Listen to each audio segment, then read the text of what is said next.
I Know What You Did Last Summer is a new low for legacy sequels.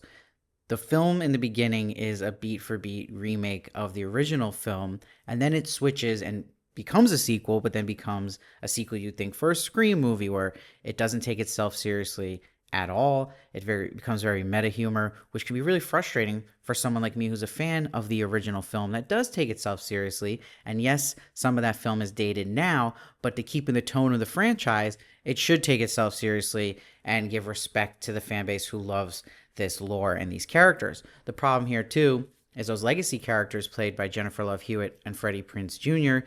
are forced in here. It doesn't gel with the main story. And there's one decision they do with one of those legacy characters that is going to piss off the fan base. It pissed me off. It's mind baffling they decide to go this route.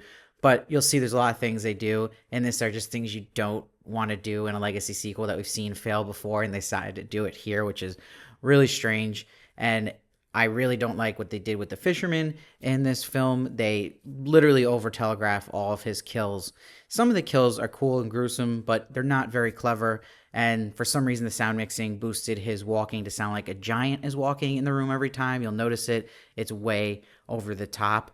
And I do think there's some positives. I think Chase Sue Wonders is a joy to watch on screen. I think she gives a great performance. Unfortunately, she's given a poor script to work with, but she does the best with what she's got. But this really actually puts a stain on the original film for me with the decisions they decide to do in this movie and how it affects the lore. But what's a positive I can also give it is it's better than I Still Know What You Did Last Summer, and that's not saying anything at all.